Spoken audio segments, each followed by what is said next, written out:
আসসালামু আলাইকুম। ২,০০০ টাকা পুঁজি নিয়ে পুটিয়ার উদ্দেশ্যে রওনা দিলাম। দেখা যাক কপালে কি জুটে। নরসিংদী জাতীয় পরিবহন অটোতে উঠলাম। অটোতে উঠে চলে গেলাম পুটিয়ার উদ্দেশ্যে। মাশাআল্লাহ, হরেক রকমের গাছ উঠছে, ফুলের গাছ, ফলের গাছ, অনেকগুলো ফলের গাছ, সবজি, বিদেশি ফল। পাশাপাশি উঠে গেল রাশিয়ান ইঁদুর, মাত্র ৩০ টাকা। তার প্রতিভা আছে বিধায় আজ সে খাঁচায় বন্দি। প্রতিভাবানটা খাঁচায় বন্দি, কথা বলতে পারে, এদিকে সে খাঁচায় বন্দি। ফুইটটা ঘুরে ঘুরে সবটি পাখির দাম দেখলাম।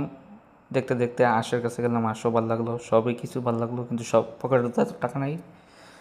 সব দেখলাম, আশের খাওন দিল, তাও দেখলাম ভালো লাগলো। 50 টাকা পিস, 150 টাকা পিস হাঁসের বাচ্চা। বড় হাঁস তো কত ধরাই যায় না, চুয়াই যায় না। আরও গেলাম, কিউট কিউট ছাগলের বাচ্চা, 5,000 টাকা পিস। তো বাজারের বাইরে চলে গেলাম অন্যদিকে। বড়োটার দিকে দিকে মন জড়াইলো, পকেটে দিকে চাইলাম, পকেটে বেশি টাকা নাই, বড়োর আড্ডি হইতো না এই টাকাটা, তাই অন্যদিকে চলে গেলাম।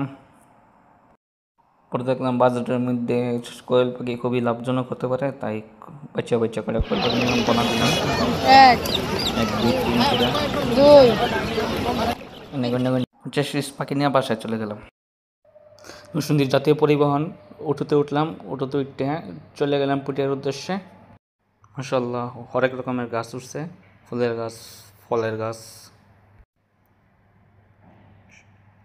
গাছ, অনেকগুলো ফলের গাছ, সবজি, বিদেশি ফল। পাশাপাশি উঠে গেল রাশিয়ান ইঁদুর, মাত্র 30 টাকা। তার প্রতিভা আছে বিধায় আজ সে খাঁচায় বন্দি।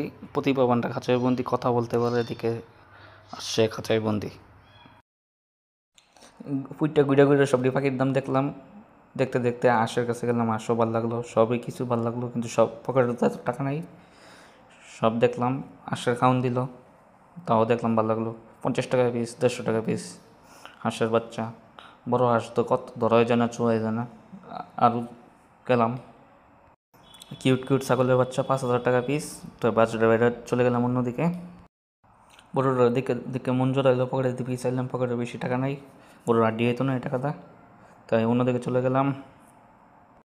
পরে দেখলাম বাজেটের মধ্যে কোয়েল পাখি খুবই লাভজনক হতে পারে, তাই বাচ্চা বাচ্চা করে কোয়েল পাখি নিলাম, পোনা দিলাম, এক এক 2 3 করে 2